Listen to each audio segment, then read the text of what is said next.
Hi, Chris. Hello, Christina. Happy Tuesday.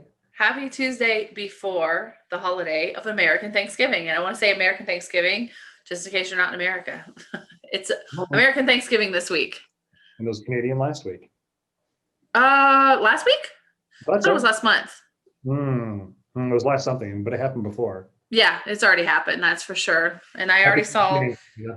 already saw an article where COVID has spiked because of the holiday too. Yes. We can talk about all of these things. Yes. So full disclosure, California is going in lockdown, right? If we're not already. I live in San Luis Obispo, California, with my wife and my son. And we live in San Luis Obispo County. It's a little bit more spread out and less dense here. And we will be traveling to LA County tomorrow. What's going on in LA County? LA County 2 days ago said that they were closing all the restaurants, even for outdoor dining, which with Southern California weather, it's actually been a blessing to have the ability to go outside pretty much anytime and not be like be scared of rain and set up in parking lots and street corners on sidewalks in one of the lanes of the street, which is happening here in Long Beach. So, but yeah, they're even closing that. And this is due to the spike of COVID, but also that there is a holiday season upon us. And so I guess the intention behind it is to stop people from spreading it in like restaurants or hanging out in groups because I did see an article that said COVID spikes have been traced to gatherings, like social gatherings. So I guess that's what they're trying to do. Well, when I look at the map of where and call them infestations are, it's the coldest states in the US, right? It has nothing to do necessarily with the upper Northeast down to Florida, but Texas, West Coast are all yellow, right? And this is the states, it doesn't isolate by county, but it's like blood orange red, in the colder states. And so I think Oh, the blessing that we've had being in California, where we've self-selected to be here, is that the outdoors is always available to us. Hudson and I just finished a CrossFit class where there was probably 15 people lined up 6 to 10 feet apart outside, just doing the work. And I feel comfortable doing that.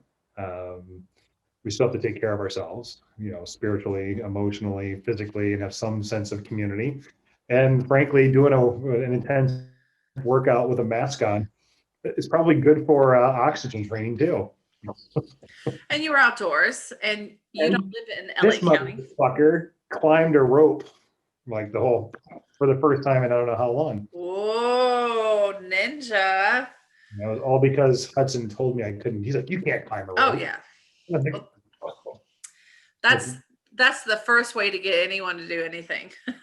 tell me that I can't do something, and mhm. So And it's watch me been do it. interesting. We moved up here. I guess there was indirectly because of COVID and coronavirus. We lived in Santa Monica for 4 years, and we had a beautiful house, backyard, lovely neighbors, great community, great friends. And what we had wanted to do, Meredith and I, was redo the backyard. So this is post lockdown, pre Breonna Taylor, pre Okay, BLM, right? So we have this little like, oh, there's a like lot. Mayish, Aprilish. Yes, that's exactly right. So we called George, our landlord. This is the house that he raised his family on or in. And he's like, well, he's like, I wouldn't do anything because we wanted to resod the backyard with the dogs had torn it up, move some trees around, just make an investment because we love hosting and we love having people over. We love creating space, throwing down some rugs and having journeys or doing work. And it was a great gathering place for people to be able to come together outside without putting anyone at risk. It's like, well, I wouldn't do that. I'm thinking about moving my kids back for college. We were like, oh my God, what are we going to do? Now, Santa Monica is under rent control. Our rent was just shy of $5,000 a month. And it sounds like a lot, but not so much for Santa Monica. No, And that's a steal if you got a backyard, man. I know. Did you have parking? And we had a garage with room for 3 cars, treehouse, the whole thing. 5,000 a month. That's nothing for Nothing. all of that. Nope. Wow. That's a gem. Yes. And so with the uncertainty around COVID and coronavirus, particularly in terms of income, right? So, I run a sales team in the Americas for a Series A startup out of San Francisco. And like, okay, who knows if we're even going to sell any software, if we're going to lay people off. It was just like, we're going to start throwing ballast off the boat and make sure that we are good. Because one of the things that causes anxiety for Meredith is money, always, no matter how much we make, right? And it's always been something that she had been focused on. So wanting to get ahead of that, like, we can't stay in Santa Monica for $5,000 a month when we have a kid at home, right, who's going to school. I have a wife who's teaching yoga from home, and there's just not enough room in this house for me to be able to work. So went up. I don't know if I told you the story or not. And so we're out walking around, and she's like, "Well, where are we going to move?" I'm like, "Well, we're already leaving Santa Monica." She's like, "What? You never told me this." I'm like, "Oh yeah, like this is like we can't afford to stay here." We didn't talk about it. I just assumed that like staying in Santa Monica and having the lifestyle that we wanted was a non-starter. Mm-hmm. And so that was a bit of a shell shock. And she's like, "Well, I've always wanted to go north." And I was like, "Well, I've always wanted to go south." And so I went up in the treehouse and went into the records, and like San Luis Obispo came in, right? And it's like, well, I came down. I was like, "Okay, we're going to San Luis Obispo." She's like, "All right." So we had 6 weeks to find a place to get Hudson registered for school, and here we are, living in a condo and a lovely neighbors, but this is nowhere near any way that we want to like settle in. So there's the lessons that, why are we here? Why are we being called here? And how do we use this staycation in Central Coast as a way to galvanize ourselves as a family, to do work on ourselves, and to really be present. Now, I'm sharing this because of the indirect ramifications of coronavirus and COVID, and then us going back to LA County this week and this weekend to spend time with friends, to look at some houses, not to buy. I'm not. There's no way in hell I'm going to spend $3-4 million on a house. Not at 47 years old. It just doesn't make sense to do it there. And largely the reason is that when I think of Santa Monica, I think of my friends, community, but it's also very dense. And one of the things I've come to remember how much I appreciated was being able to walk outside at night and look up and see stars, to see the hawks flying over, to go into the foothills and go for a jogging hike and not see anybody for an hour. This opportunity to reconnect with myself through nature has been a huge blessing. And Meredith has done a lot of work on herself. And Hudson, he won't admit it, but he's had a chance to experience other things that he'd never done before. We went horseback riding on Sunday up in Paso Robles. I'd never been on a horse, and we just got on the horse and went. So we're on the horse and we're trucking along, and I've never been on a horse. I've been pulled by a horse in like carriages and stuff like that. But I'm sitting there on Larry, and I hear here comes Hudson just spotting, right? It just pulls up, and I'm like, wow, he's like pulling on the reins. It was a really cool thing. So it's been interesting, and I've had half of my team has been out or suffering from COVID. One's in Europe and another one's in San Francisco. And so I've just been doing double work and making sure that they feel supported and they have what they need while keeping things moving along for them. And it's just been intense. So even though I don't have it and I haven't had it, and I don't think I'm going to get it, though I may, it has ramifications, or it's affected everyone at just different levels, whether it's energetically or monetarily or locationally or any of these other things. So it'll be interesting to go back down to Santa Monica with what, September, October, roughly 2.5 to 3 months of not being there, and just see how it feels and what sits, and how we take what we've learned from being in Central Coast, and coming together as a unit, and how does it all feel if we're back down there. I'm really interested in that. Wow. No, I totally want to hear about it when you do go down there, because I think there'll be a lot of nostalgia. And I haven't been north of Long Beach to Santa Monica since the pandemic. The last time I was in LA proper, or downtown LA. I mean, there's so many areas of LA, right? They're all just a bunch of neighborhoods, but I think it was February. Isn't that So crazy? yeah, I haven't even seen downtown. I haven't been north of Long Beach. I've been south because that's where I work, but I've been into Orange County. I'm in Long Beach, by the way, which is LA County, right at the southern area, like the southern tip. And I live like not even a mile from the Orange County line, maybe 2 miles. So I'm right there at the cusp. Mhm. So I don't know if I told you, Chris, but my brother had COVID. You did not tell me that. And this is very recent. This is a couple of weeks ago.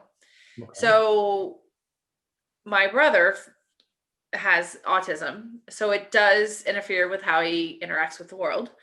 And he's very high functioning, but still, you have to remember that when I tell the story. So it was a Sunday, maybe 2 or 3 Sundays ago, and my sister, who's a neighbor of my mom and my brother, my mom and my brother lived together.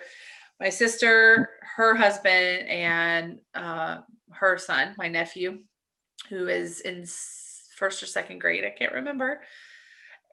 They came over to their house for a cookout. And up until this point, they've been very careful. My Mhm. sister and my brother-in-law do work out of the house, like they work outside of the house. My mother's retired and my brother does not work because of his disability. Up until this point, everybody's been pretty careful. That is Tennessee, and I don't know how the atmosphere is right now. I know that it was a lot more lax than here in California for us folk, that's for sure. A lot more lax. Well, it had started to spike. Well, guess what? My sister saw my brother coughing and hacking away. And my sister said to my mom, "Have you noticed that he's coughing?" And my mom was like, "No." So they asked him about it, and he was like, "No, no, no, I'm fine, I'm fine, I'm fine." And remember, he does have autism, so it affects how he views the world. And I think that there was a denial about it, or maybe a wishful thinking that he had. And so my sister was alarmed, my mom was alarmed. They took his temperature, and sure enough, he had a fever. And that was a Sunday. The next day, Monday, he lost his sense of smell and taste. And they took him for a test Monday night. And by Friday, they got word that he was positive. So now, something about my brother. This is a little bit frightening to say this, but if anyone in my family were to get COVID, anyone, I would not put my money on him, because he has autism. He doesn't drive. He lives in rural Tennessee. He's kind of reclusive. Like, he doesn't go out much. Even my mom goes out a lot more than he does. I mean, she's the driver of the house, and she's the one that does the errands. So he got it from just going out of the house with my mom to do some errands. Oh, And so he's not doing anything wrong. He had a face mask, and somehow it happened to him. I mean, I would have thought that I would have gotten it before him. I mean, I live in California. I'm working. I have to shop for myself. I'm single. I don't live with anybody. I have to do errands all the time. And this was like one of the first infestations of the coronavirus was here in California and New York, right? So I would have thought that I would have had some scares by now. I have not. I've been very lucky, knock on wood. So my mom did not get tested. She did not have any symptoms. My sister went to get tested. And at this point in Tennessee, my sister told me, she said, they ask you if you have symptoms, and if you say no, you get turned away from the test. So everywhere is different because in California, anybody can take a test. And I think we have several Right. different kinds. Yeah. Mhm. Yeah. So that's what I told my mom. I was like, Mom, why don't you lie and say you're not feeling good and get a test? You're living with someone with COVID. Right. Like that's a pretty good reason to take a test. She didn't do it because she didn't feel any symptoms. My sister took a test, negative. My nephew took a test, negative, and my brother-in-law took a test, negative. So I'm pretty sure my mom is negative as well, even though it's not confirmed. But yeah. Do you think so? When this first happened in March and April, Mhm. and so pre-COVID, I would travel like every other week minimally, and I was somewhere on an airplane, international, across the U.S. So I've always been, as that people are gross in terms of their hygiene, right? Particularly when you're on airplanes and not washing their hands. This is just, I'm pretty neurotic about wiping things down, and I would use hand sanitizer even though they said it wasn't, it had no efficacy. Um, Airplanes are so gross. I agree with you. I've been on enough of them to know they're nasty, or in the past. I've been on one lately. right. So when I knew that this was coming, it was end of February, so it was in Italy largely, and I was going to meet my son Zachary in Detroit to go see a Sturgill Simpson concert. So he came in from Italy, and I was coming in from LA, and then from there I was going to Las Vegas for a work event for a couple of days, and then going home. And so he made it because they just locked down Italy like 2 days later, right? So he met me in Detroit. We had a great time. Got on a plane. Wide. It turned out that Sturgill Simpson got COVID, right? And so the tour had ended, but he had gotten sick when it was ending. Oh, wow. And so I get back home, and I was like, well, we kind of dodged a bullet. It'll be the last time I'm on an airplane for a little while. McCarran was largely empty already. People that travel was just kind of cut in half. And I was like, huh, I don't think I'm going to get it. Like, I just didn't feel like I would get COVID.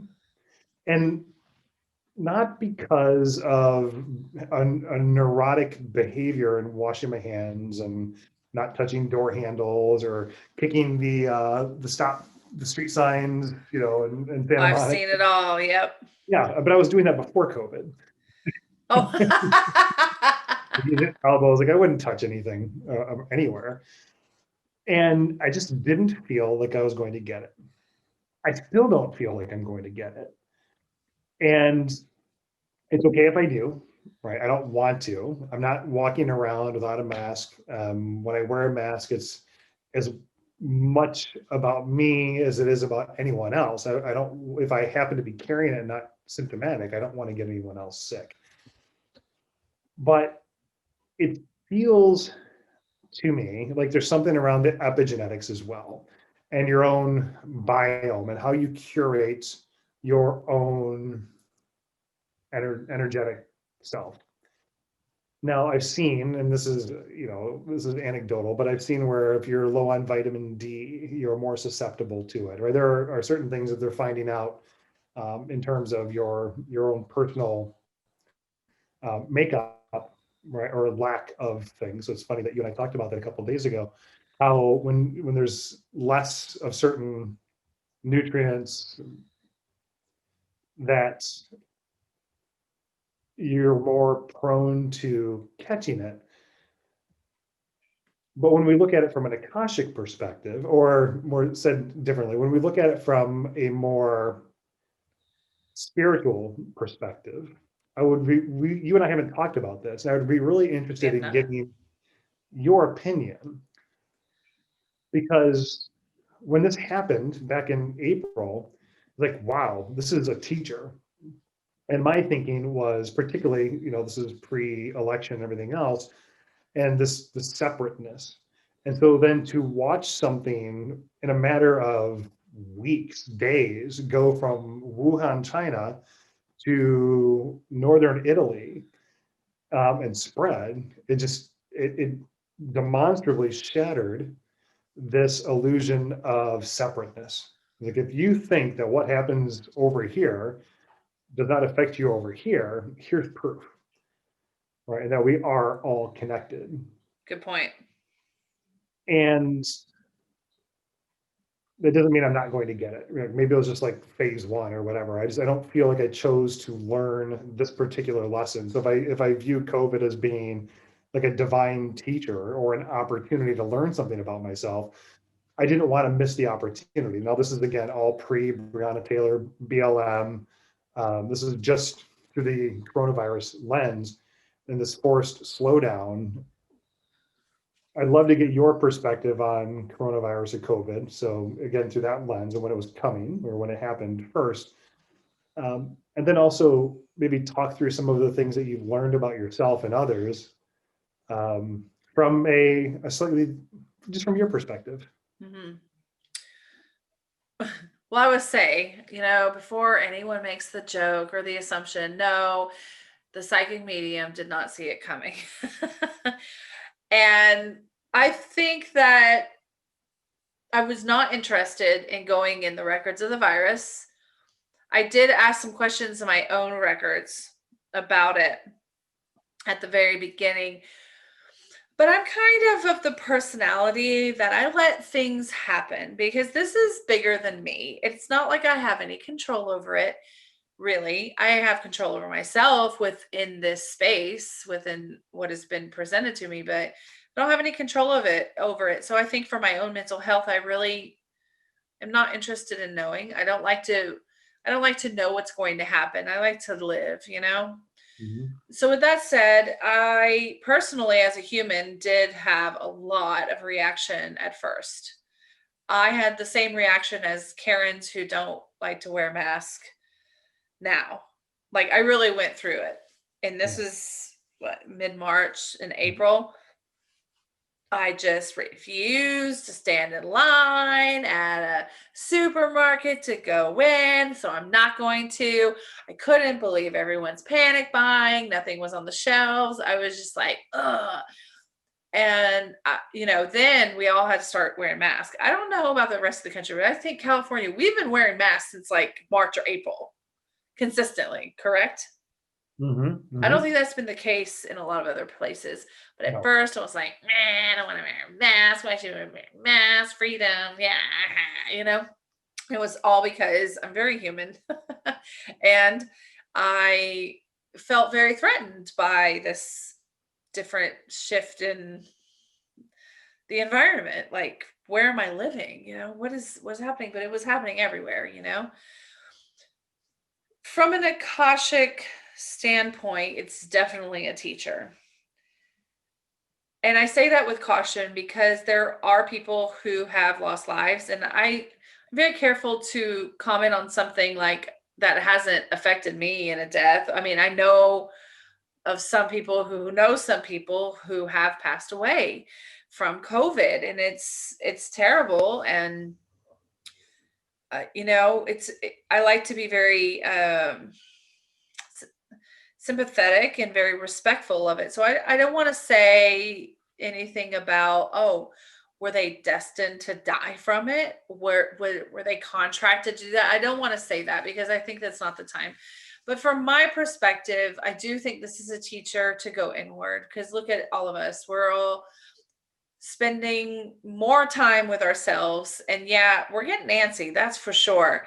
But we've all learned a lot, and a lot of people that I know, including myself, and I don't know, I'm going to ask you in a minute, but a lot of people have had a lot of their own shifts, whether it be divorce or whether it be time for passion projects that have completely changed their reality and made things look even better in their lives. I mean, there's one person I know that picked up an instrument. You see on TikTok all the time, people who decided to get healthy and, various other goals. So it really did, in the positive sense, slow down a lot of people's lives for them to experience something different. Yeah. Right. And I think that I actually said, I thought that COVID wouldn't be around as long as it has been. Mm. And I even asked the records that, and the records kind of said, 6 to 8 weeks, right? And so I haven't gone back in to say what the crap, like what's happening here. I haven't like confronted any information or asked why it's still happening. But if I'm really honest, I think that I'm riding the wave of social change because there's a lot happening out there, really. We just elected a new president that's coming up in January. There's BLM. There are there are a lot of things, big and small, that are happening. And for my own mental health and sanity, I really am just riding the wave. And I'm waiting because I know this won't be around forever. And I'm just waiting for the collective sigh of relief. Now, the first time we were all in like lockdown, right? That was pretty like harsh. Everything closed, you know, restaurants, your way of life was just completely changed in a couple of days, where everything was not possible at all. And you were at your house and you were full of fear. I was too. Worried like, oh no, I just coughed. Maybe I have coronavirus. Did you go through that? Oh yes, and I still take my temperature a couple times a day. Oh, well, at the mental health place Yeah. where I'm going every day, we have to do that every day to come in. So, um, and once, fun fact, once I got there and I was like 91.6, and I was like, I think it's breaking. I think it had to do with I walked there and the sweat really cools you off, Uh, like the condensation. So they were like, that's probably okay. Otherwise, you would no longer be with us, Christina. So yeah, I mean, I went through the period of like, oh no, I think I have COVID. Some of my neighbors did get COVID, that's for sure, and they came out of it just fine, no hospitalization needed. But yeah, it's still going on, and I really at this point have no opinion on anyone who wants to wear their mask, who doesn't want to wear their mask. I'm just accepting it. Just accepting that's just the way it is. And I'm making my choices. I can't control others. I can't control this COVID. I can't control the fact that I can't travel. I'm wired for traveling. I'm ready to go. I was actually supposed to be in Singapore for the new year. I was supposed to be in New York for Thanksgiving. mm, I booked my ticket at the end of summer at a huge discount because the airlines are desperate for your money, right. with the option that I could change and not be, charged a fee for that. And a week before I was supposed to leave, I called it, and even my grandmother in New York agreed. And this grandmother I haven't seen. It's my father's mother. I haven't seen her since he passed away. So it would have been a great opportunity to see her, and it would have been very emotional, but I decided not to go, and she completely understood, and she's in her 80s, and she even is very, very careful, but she herself is very torn on what's happening, because she's definitely being careful for herself, but a part of her doesn't want to believe that it's real. Mhm. But then she knows she's smarter than to drop her guard about it and start just living you know, with doing whatever she wants without being cautious. So, she's also very torn about it. So, yeah, it stinks, but this is the way it is. I accept it. It makes me feel better to accept it and to live life within the circumstances that I've been dealt with. currently. What about you, Chris? It's very zen. Um,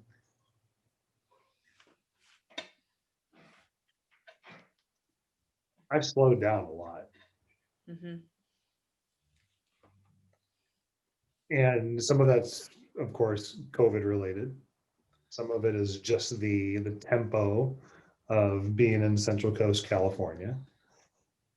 A lot of it has to do with Kingston, our pit bull rescue, who is impervious to COVID and everything else that's going on. When he wants to stop and watch a cat or sit in the middle of the street and wait for this car to pull up so he can get, his pets, people will stop and say, he's so cute.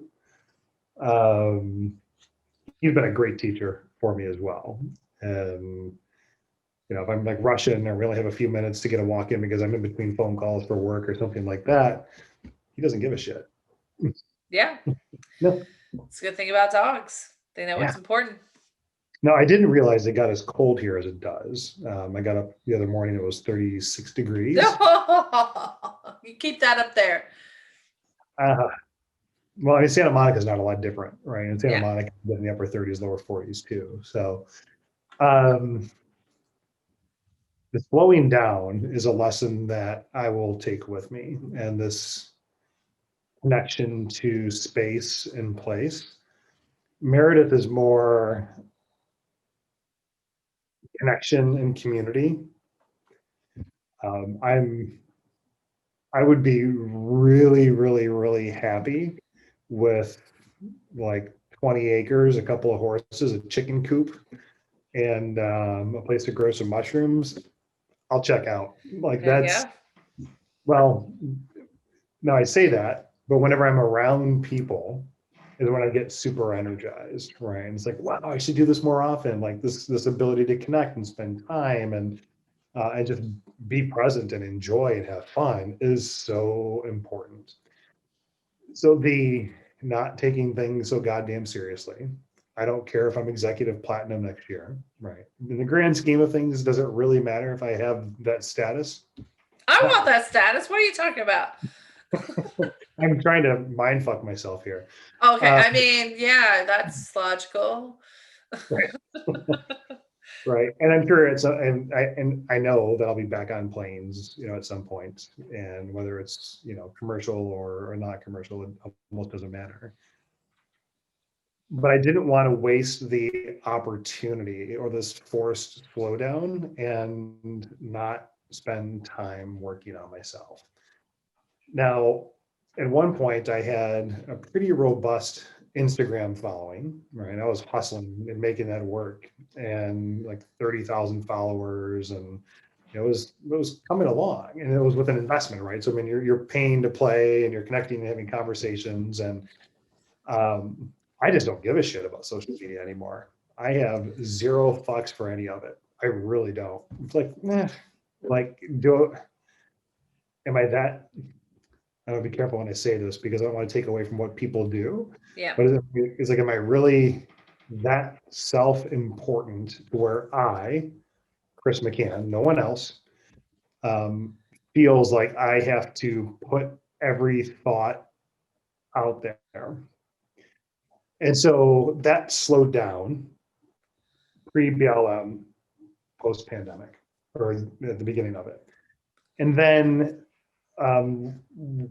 one of the members of this men's group that we had in Santa Monica, his name was Mitch, African-American fella, great kid, had his car broken into and all this stuff stolen, right? So he's a musician, so his laptops are gone, equipment, phone, everything else. And it's like, this is great. This is why we have networks. This is why we have a social media network. And like, we're gonna rally, we're gonna help this guy. He's got a GoFundMe page, he's gonna get started. And I put something out there on Instagram, a few different posts and linked to it and got them all set up. And nothing. Not zero. Like, I was like, what is the point or the purpose in having this network if I can't actually turn it on to help? Wow. Right. Yeah. Good point. And it's like, okay, so I mean, I'm investing time, efforts, and energy into sustaining something that is completely empty of any meaning for myself in this community that I've created. So then I forced myself over the pandemic and post BLM to, or not, well, post, but like after that happened, to then go through one by one across 30,000 people and remove them manually. And I wanted to make it as painful as possible. Wow. Yeah, because I am Catholic, and it's, it makes sense, and it's really on brand for being Catholic to punish yourself for these things. So, but I did. I went through and just completely eviscerated it, and it's down to like 2,000 people. And I'll use it, right? But not for the reasons why I used it before. And a lot of it's just going to go on LinkedIn, and that's a different audience. But authenticity and integrity became even more important, and particularly how do we use these tools that are available to us to really connect with people and be of service. And I still don't have all that figured out as to what I want that to look like, but that was one huge takeaway for me, and that's why the name The Real Chris McCann exists. Not because it's like the one and only, but it's when I see that, it's forced accountability, and that's, it has to be maybe not raw, but it has to be authentic, and it has to be me, and it has to come from here and not here, right? And so that's the measuring stick there. Now, during that, so through this, we also spent time in Southern California at the retreat and connecting with people in that way, and having other experiences with plant-based medicine. And that then reaffirmed this connection to nature. And I kid you not, it's been hard to get Hudson, our 13-year-old, out of the house, right? So his community now lives in a box around the Xbox. He goes to school on Zoom. His friends are all online, and he's connecting. But to get him outside then takes him away from this dopamine hit of, scrolling on TikTok or talking to friends and laughing. And then there's also how that affects my wife when she sees a kid who just sits in front of a screen or screens all day and doesn't have any in-person connection, right? We moved here when there was no school, so it's not like we have 50 kids in this neighborhood where you can just go start making friends and hanging out. That's just not his nature. So it's helped us redefine how we view connection and what does it look like for him. Like, he could be the zeitgeist of his generation and having this ability to build and form relationships online. But this past weekend, when we got on the horses and he took to it like a fish out of water, and I'm watching Meredith, who just looks great in her like suede jacket and her cowboy hat, right? Oh, how cute! Oh, it was just funny. And man, Pat, and so where we are in Central Coast is just fucking gorgeous. It is unbelievably beautiful up here. And so we're taking the horses down with our guide, Tyler, and we end up on this creek bed that's been dry for like 3 years. It's really sandy, and the horses open up a little bit. And as we turn into this creek bed and I see it, and the sun's setting, right, it's around 4:30 in the evening. It feels like evening, it's probably late afternoon. The sun is, orange and coming through these trees, and it's like these beams of light with the dust and the pollen and everything. They're almost tangible, like you could just grab them. And I'm on this horse just sitting there and just like, oh, is this heaven? Like, it was just so beautiful. I had all the chills, and I knew energetically that we were exactly where we're supposed to be, doing exactly what we're supposed to be doing, which is just still and quiet and just present, if even only for a second. And without the pandemic, that would not have happened, right? Wow. Without this forced slowdown, without this forced introspection, I don't know that we would have gotten there, because we would have been busy doing something else, or Meredith would have been teaching yoga somewhere, and I would have been doing something, and Hudson would be doing something else. It wouldn't have been available to us. I don't know how long we're going to stay here, right? This is not our forever home, right? So we just view this as like we're riding out the pandemic in Central Coast. But while we're here, I want to enjoy it. And it's this connection to earth energy that didn't exist before for me that does exist now. And I'm really incredibly grateful for all of that. I have also been gifted time and space, and I love it. So it has very much affected me as well. And it's been so wonderful that I've been forced to slow down, hence the time and the space that I now have, that I don't want to go back. It's Right. been very eye-opening and very relieving. And for the first time in a long time, I actually started giving myself permission to play games on my Mm. phone, because I was like, before I was like, inefficient and I got other things to do. There are better things to do than stay on the phone and play games. So, I never did. And now it's like I do things for joy. And I didn't do that before. I lost that Mhm. because it was all about the future. I was very future minded and making money and purpose and all that. That hasn't changed. I'm still future minded, but I sit more in the moment now. And I think it's a beautiful COVID gift. It really is. It's a great side effect. I sit in the moment, and there are some days. I remember the first day this happened. I think it was Easter Sunday. Mm. This is the first time I had this awareness that I was gifted this. It was Easter Sunday. I had been invited by my best friend, Andrea, who lives in Virginia, or she works in DC. She'd invited me to a game night, a virtual game night on Zoom, where she had some interactive games. She invited her whole family, which I know very well, and then uh, that was the only thing I had to do on Easter Sunday. And I remember waking up and just being like, you know what? I just want to stay in bed and enjoy the day. I was slow to move. I was slow to even make the coffee. 4 o'clock came around. 4 o'clock Pacific is 7 o'clock already on the East Coast. That was evening for her. It's still afternoon for me. Mhm. And went to the game night, and it was so fun. And there was connection, even though it was over the internet. And I was just like, that was a good day. And I'll never forget that day, because I did what I wanted and just moved slowly. It was almost like I gave myself a little vacation, right?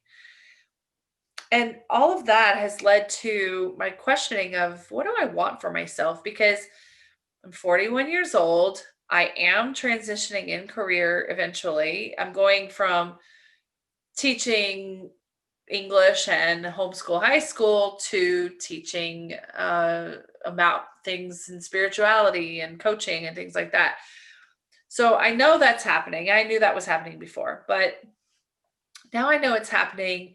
I know it's not on fire, so I don't have to get to it right now, and I can still stop and enjoy the moments, and also think about, what do I really want? How much do I really want to work?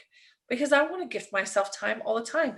My business coach, Adrian Brambilla, I found him on TikTok during the pandemic.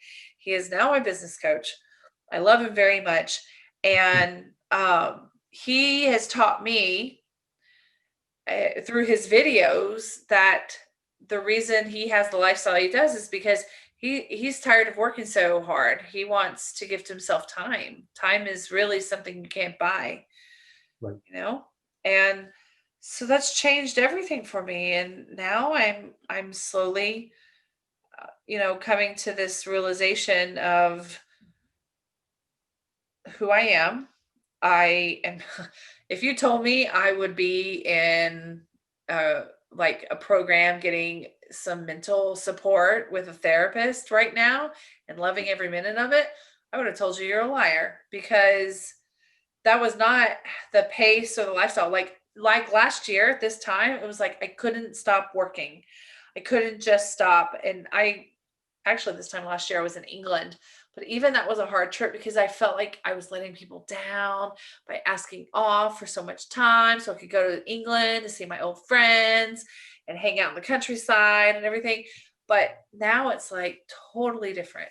My new reality is one where I meet my needs, I care for myself, and I can still do that and live a pretty awesome life and still care about others.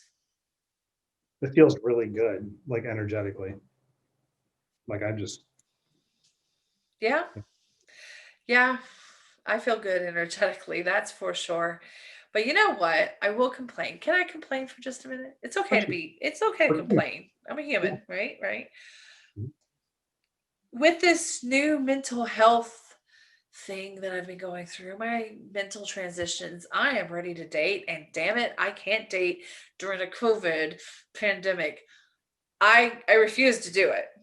You don't know who's out there, you know? I mean, and honestly, I mean, if you kind of look at the attitude that people have with masks and the versus the attitude people have with condoms, there's a big connection there. No, Like I'm not mass saying, pro-life, right? I mean, yes. I mean, I don't know your experience as a male, but my experience as a female with, being single pretty much all my life, never been married or anything. And, I've had relationships, whatever, but, the condom debate comes up sometimes. And I see that the mass debate, that I see some threads of Mhm. similarity. But, and just on the surface, just going out to have dinner with someone. We're shutting down the restaurants tomorrow. And then, if you actually like the person, do you go get COVID test like you would STD test or something? Like, what's the protocol now, Chris? Well, I suspect that we'll have like pretty instantaneous testing available to us in the next couple of months, right? Okay, But taking a step back from that, you know how to cook. true, but do I want a stranger at my house? I mean, No, you seriously, meet outside. like, You go to a park. There's tons of space where we live. There's tons of very space for true. And who says that I have to have any physical contact on a date? only when you maybe want to. maybe I'm just trying to expedite things, but still. Uh, but I'm ready to be connected again with people, and go out with men again. And I mean, I'm not frustrated or anything, but it is a thought. It's like, oh, like I'm ready to go, but I don't think the world is yet. So I'm okay with holding it, but time is You ticking and I'm ready. still have to put it out there, right? Yeah. You still have to say it, Mhm. right? And when you bring words to it, right, and then it exists. So then it's just a matter of when and where. Um, now the opposite of that would be for those of us that are married and all of a sudden have coworkers that we never had before, and that can lead to some complexities as well. My battle over the past couple of weeks is like, holy shit, can I just have some time to myself? Yeah. Like who do I have to suck off to get like an hour, right? To be able to just go, not be bothered with anyone. And and so I've had to, I've had to work on that because there's what Hudson needs, whether he's able to articulate it or not. He needs to spend time with me outside of the house, lifting weights, talking shit, like, whatever, right? Walking the dogs, a la hike, and having that level of connection. And then the connection with Meredith, who is very much a connector and needs that and is working on her own self. Um, and then this illusion of not having time. Right. And it can be a very tangible thing. It's like, okay, I'm working, I'm on nothing but phone calls. Everybody needs something. Okay, I need to go to okay, can't go to the bathroom because this other person needs something, right? And it's just this, am I just being busy just to be busy? Am I saying yes to activities I don't have to say yes to? Um, Putting time on my calendar to block it off is something that I do, but then eventually my team learns that when I say it's a workout, the workout is kind of optional, right, in their mind. So it's like, this isn't Yeah. really a workout. And this comes back to the horse riding moment where when I'm doing or not doing when I'm in something that is on purpose, that is aligned with my highest good, then the time doesn't matter. And there, I would suspect at some point, most of us have experienced this flow state or when time just disappears. You're writing or dancing or singing or performing or like, doing some inner work for someone. And you have these reference points that exist. As I told Meredith, and I think I shared this with you over the weekend, I've never been in that state. I've never been in that state where time just disappears when I've been busy doing something, right? It's always because I've slowed down and I'm just tuned into myself. And I'm not sure where the connection is to your experience where you're ready to, to date.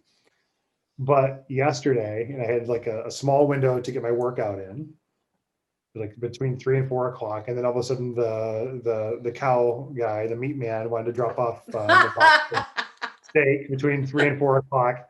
Meredith took Hudson to his CrossFit personal trainer between 3 and 4, and she comes home. She's like, "We have the house to ourselves for an hour. We should have sex." And I was like thinking of all the things that I had to do, and I was like, "Yes, let's do that." Now, Oh, it fun. sounds like that'd be an easy thing to say yes to, right? But it wasn't. No, I get it. I get Yeah. it. It's like, because I need time for myself. I need to get a workout in. The meat man could show up at any minute. Wait a minute. All three of those things just happened by saying yes. Hey, Hey. come here, meat man. Get your workout on. Yes. You got stuff to do. Yeah, right. And it's this this reflection. It's kind of like meditation, right? And I know this is something that's in your wheelhouse. When we talk about like, am I doing it right? Because you can sit there, it's like then you can't even like get past your own breath because it's like, okay, like your breath stops being an auto reflex, and then it's like, oh, you got to breathe in, breathe out. What if I forget to breathe? And then it's like, holy shit, I wonder if that new Rolling Stones album is going to come out anytime soon, or like, whatever comes into your brain. And it's those little moments where you do catch yourself, where you are thinking about the hedgehog that you saw dead on the street 3 days ago. And it comes back and you do bring yourself back. So there's this continuous improvement in awareness and being able to react or not react accordingly, that I'm super grateful for. I think it's going to be a long winter, right? I mean, we have Agreed. vaccines that are coming, but who knows what that's going to look like. We do have adults in the room again, which is fantastic. So I have confidence that we have enough smart people looking at these things and trying to solve problems. But nothing's going to happen between now and March, right? I don't think that that's the case. Could be wrong, but we have to settle in, and people are going to die. People are going to suffer. We're 250,000 people down right now. People are going to resist. Maybe less so than they were before, but I think the resistance will be different than it was 8 months ago. There's an evolution or a progression, or a deepening or a widening. It's not going to be the same resistance. It's going to be progressively different than what it was before. Mm-hmm. And because nothing's linear, right? There's no progress in that sense. And no shortage of places and people to go help and to be of service. So I don't want to make light of this or just say, hey, it's a divine teacher. This is how we all opted in. We all chose we're going to learn this lesson, when we came into this expression.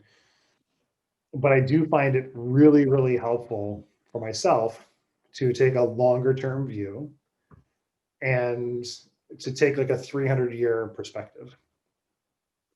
And I know that this is way the fuck out there, but this is something I've been noodling on for some time. And like, okay, here's where we are, right? And let's face it, coronavirus could have been a lot worse than what it is. It's awful, and this could have been like an epically awful movie style Armageddon situation. And it wasn't. That could still happen if we don't have the right processes in place in the next 5 to 10 years. So we have an opportunity to take our licks um, and apply our learnings to the situation. So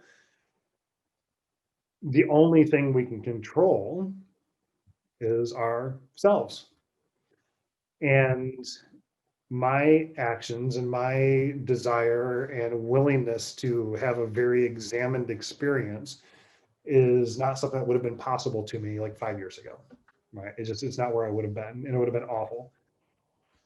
But what I can do is document a lot of this, share it with people that ask for it, or just leave it to my kids.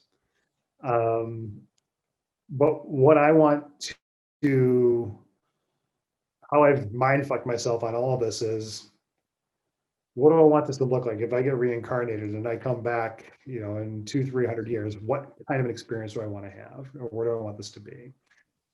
And so to think through the foundation that I can help lay down and out for my kids, great grandkids. That's where I'm at right now. And but it all just comes back to being able and willing to search inside of myself. Absolutely. Well, where I'm at right now is I'm accepted, and even if it were another year, I don't want to say if it would be hard or not. I just want to say that I would just be, I'm going to roll with it, and I'm going to continue to look inward, because the person that I'm meeting, which is me, is becoming more clear and more beautiful every day. Mm. And the connection that I'm establishing with her is priceless. And when this whole thing is said and done, it's going to be quite, I don't want to say comeback, because I don't think I went anywhere, but quite the rejuvenation, quite the Phoenix moment, quite the rebuild, or quite the, I don't know, vibration. Quite the force, I hope, definitely. But all I know is I want to continue to get to know myself and just kind of exist and see what happens from there. And I don't think that I can be faulted for that by myself, my own guilt, or anybody else. It feels right. It feels good. And that's what I'm doing. Your smile's different. Agreed. Funny you should notice. My smile has been different over the past month, correct? Mhm. Yeah. Yeah. Things are definitely on the ups for me. And I will tell you, you're also different. Your face is a lot more relaxed than before. It's like, I don't know, before you were a little stiffer in the face, like a little more clenched. It's funny. You should notice that. Yeah. I was on a conference call today, and I was like, wait, I'm like, my eyes are like, why am I like that? Like, what does it feel like when I just relax my eyes? And it was different. And so we can go off on a tangent around an ayahuasca. One of my experiences that I've had, where this tree gave me this very visceral experience on how to just let go.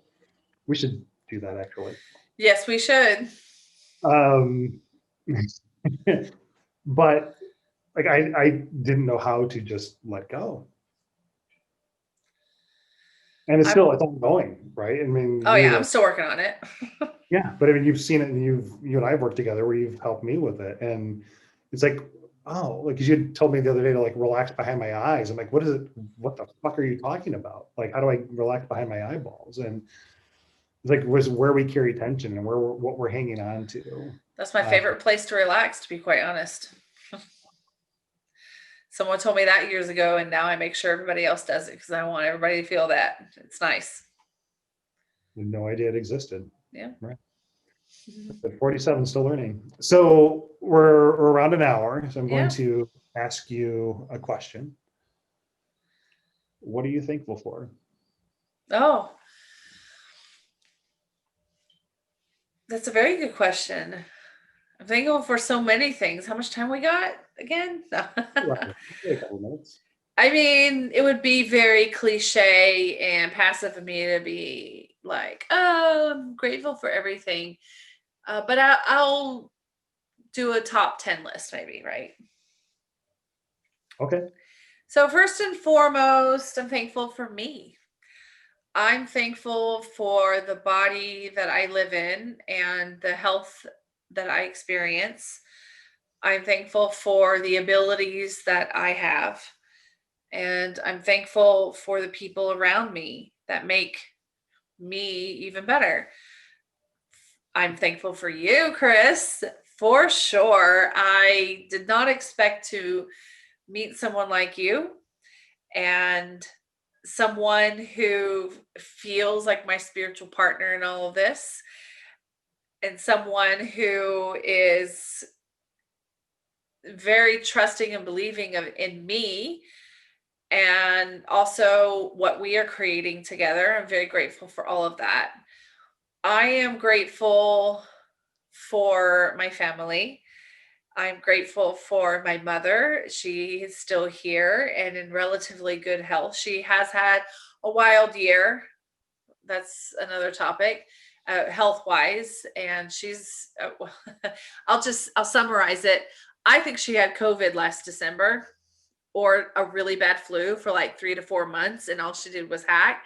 Then she got shingles, and the shingles, because her immune system was wrecked, hung around for 3 or 4 months, and it was absolutely a nightmare for her nerve wise. And then she broke both of her feet at the same time.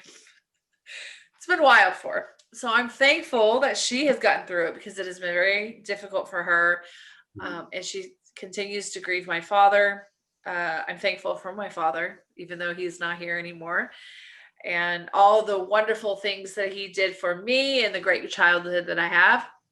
I'm thankful for my sister still being local so that I always have the opportunity to have the life that I want. She actually has a life where she assists my mom and does things for her. And, I haven't, maybe I should be taking care of my mother a little more, but I haven't been able to or haven't chosen to. And I'm thankful for my brother being his pure self and always a joy for me and my nephew and this is getting long now, my nephew and my brother-in-law, my grandparent, all of my grandparents minus one, he's already passed, but they're all still alive. See, it's about connection, yourself and the people around you. What about you, Chris? What are you thankful for? It's a hell of a list. I know. I kind of got carried away. And I was like, wait a minute, I got to stop. So, I had to put the brakes on it. We don't have much time. Okay, Susan Lucci, you won. That's it. I'll get the award. I'm grateful for myself. I'm in awe of myself, for sure. True that.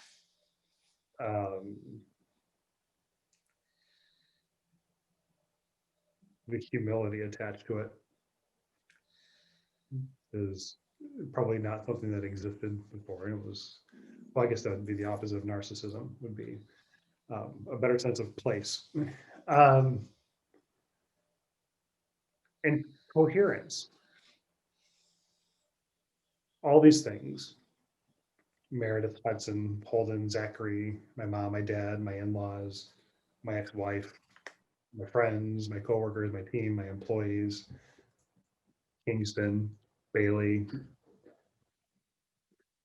I am most thankful for these reference points that exist where everything is perfect.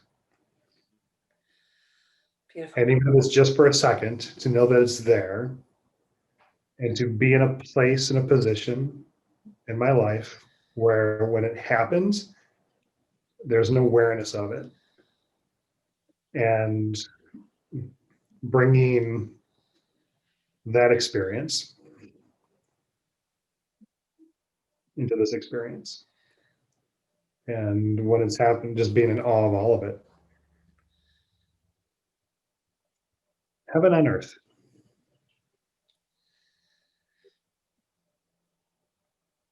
That's wonderful. It makes me think about those moments that I have. Maybe I've not been as mindful. Well, I have 6 years on you, Yeah, right? And you're very where you are true. at 41 is different than where I am at 41. I yeah, it's plenty of topics for other podcasts, but I'm just so grateful for this sort of freedom. Mm. And everyone listening, what are you thankful for? It doesn't matter if you're American or not. What are you thankful for? Like truly deep down. Chris, it's a pleasure as always. Yeah, I'm so grateful for you. Thank you, Christina. I'm grateful as well. Happy Thanksgiving. Happy Thanksgiving.